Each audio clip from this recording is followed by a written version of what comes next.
What's good? What's good? It's the one and only, but what do I know? Boxing coming back at y'all with another one, man. So we got Jermall Charlo and we got Caleb Plant in the news. As you guys can see, this is Jermall Charlo's verified Instagram account, and it stated Charlo Plant in talks for, it's for 2026 grudge match. All right. Now I want to go ahead and speak on this because I don't know how I feel. Well, I do know how I feel about this. It's plain and simple. Y'all waited too late for this, bro. The PBC, they did not strike while the iron was hot. The best time for this fight to be made would have been in 2023. More specifically, around that time when Jermall Charlo got slapped by Caleb Plant, which was at the weigh-in of Errol Spence and Terrence Crawford. They should have done it like they should have tried to put this fight together like maybe like November or December, around that time, or even early 2024 or whatnot. But so much has happened. See, the boxing is definitely a sport where you got to strike while the iron is hot. I mean, that, which is why we need to be pushing for Jerron Ennis to fight Virgil Ortiz, because these are the reasons why. You don't know, like, if boxing is a business, right? Boxing, I always tell people, professional boxing is a business dressed up as a sport. All right, you don't know what opportunities, or if you're gonna have the same opportunities within that you had 6 months ago. Anything can change, bro. I mean, like I said, or with Virgil Ortiz and Jerron Bruce Ennis, both fighters in their prime, undefeated or whatnot.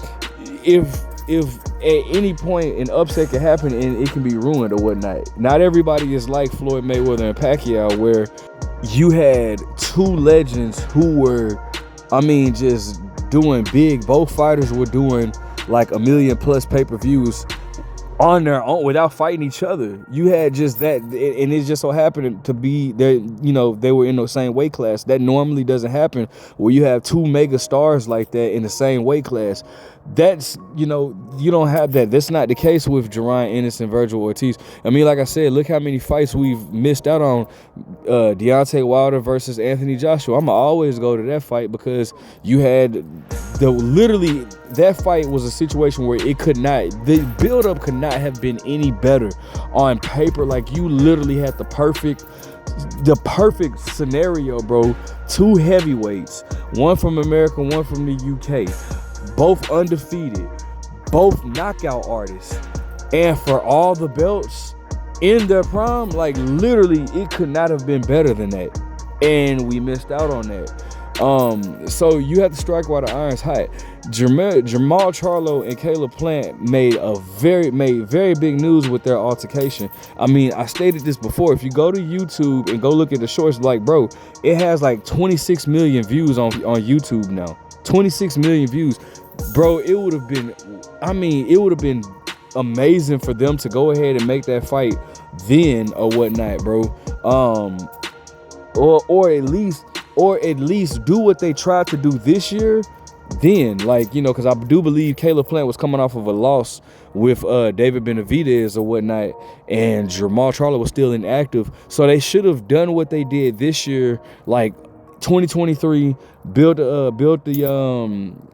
have them fight, Caleb Plant fight whoever, Jermall Charlo fights whoever, and then, build it up like they did this year. But the problem is, bro, Caleb Plant, they for one, Caleb Plant lost against Resendez, and Jermall Charlo, I'm sorry, even though he beat LaManna, Jermall Charlo looked like trash. Like, he didn't look all that good in that fight to me.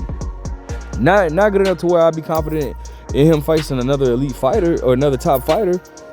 So, they just they lost the momentum. And then on top of that, bro, since then you had Jermall Charlo apologize. Now, granted, Jermall Charlo still came back and said some snake stuff. Like, I think I did a video on it when Jermall Charlo or Caleb Plant was speaking about how honest Jordan Plant is, about his sparring sessions, and then Jermall Charlo writes underneath there, well, if she's so honest, ask her about them Charlo nights.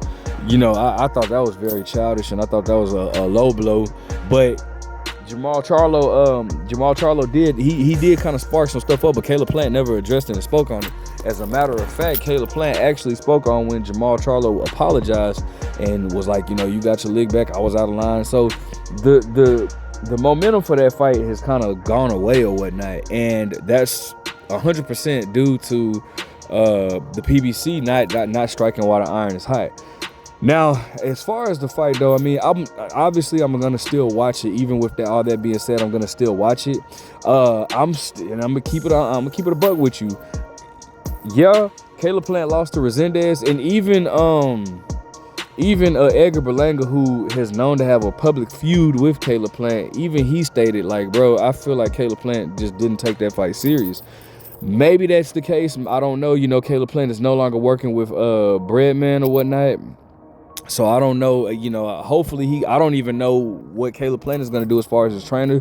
Hopefully he goes to somebody where he can mesh very well. But I would actually love to see Caleb Plant go to Ronnie Shields. I think that would be a good match for him, But anyways, I think Caleb Plant would still beat Jermall Charlo. The version of Jermall Charlo that I saw against Thomas Lamana just was not good. And then, you know, Jermall Charlo has just been super inactive. You know, we haven't seen even his fight against Jose Benavidez Jr. How long ago was that? Okay, he fought Jose Benavidez Jr. in November of 2023. And so that was like, in his last fight before that was June of 2021. So that was 2.5 years, and then he didn't fight again until May. So that's another year and a half. So like, he's just been hella inactive or whatnot. And his last 2 fights, or hell, to be honest, his last 3 fights didn't look impressive, bro. Because even before the Jose Benavidez fight, he fought that dude, that Juan Montiel dude, and he did not look impressive in that fight as well. The last time, dude, damn. And here's the scary part about it, right? The last time Jermall Charlo looked impressive, like really threatening to everybody in the career, in his weight class, was against Sergey Derevyanchenko, right? Dude, to make matters worse, that seems like a long time ago, right? Super long time ago, right? That was just only, what, 3 fights ago? Because what, Jermall just fought with Thomas Lamana,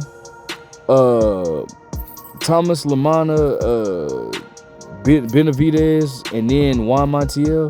So that was just, what, 4 fights ago? That was literally that was like only 4 fights ago. And that fight was in 2020, and we're in 2025. Like, think about that. Knocking on the door of 2026, actually. Think about that for a second, bro. Like, I'm gonna be honest with you, man. Like, that's scary. So I don't know, man. If it was the Jermall Charlo that fought Sergey Derevyanchenko, I probably would I would probably pick Jermall Charlo to beat Caleb Plant. But it's not that Jermall Charlo anymore. I think Caleb Plant, even though he performed poorly against Resendez, you know, I don't know, maybe he overlooked him. I don't know what went on, but because according to Breadman, they had a really good camp, and I don't know what happened.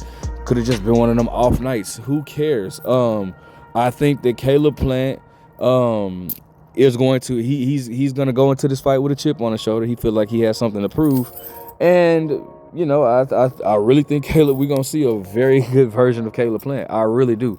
I think we're going to see a really good version of Caleb Plant, bro. And I'm all for it, bro. I really wish that they would have struck while this iron was hot, but who knows, bro? You know, Caleb Plant always makes his fights personal, so I'm pretty sure that they can rekindle those comments that Jermall Charlo made, the whole slap and all that type of stuff. I'm pretty sure they can bring that back up, you know, easily or whatnot. It just ain't gonna be the same, because Caleb Plant lost. Jermall Charlo just looks like, you know, he doesn't look as good as he once did. I don't know, but hopefully they can get it cracking. I don't know what Terrence Crawford is gonna do. I don't know if he's gonna relinquish the titles, and if so, that would actually be good for Caleb Plant, because then he would be able to become a two-time champion or whatnot. Should he be able to fight for a vacant title or whatnot? And I'm not mad at that at all. All right, big fan of Caleb Plant. Y'all know my channel supports Caleb Plant. I'm not mad at that at all. As far as Jermall Charlo goes, bro, you know, if he beats Caleb Plant, bro, you're right there at the title shot. Or maybe you fight for if you beat Caleb Plant, dude could possibly fight Terrence Crawford and get the brakes beat off of him, but still, you know what I'm saying? I'm just saying that, like, there's an opportunity to become undisputed. You know, maybe. I don't know. I'm just thinking about all the possibilities or whatnot. But I hope that they follow. I ain't gonna lie. I just talked myself into liking this fight. Hopefully they fall through with it. Let me know what you guys think. Make sure you guys like, comment, subscribe. But what do I know?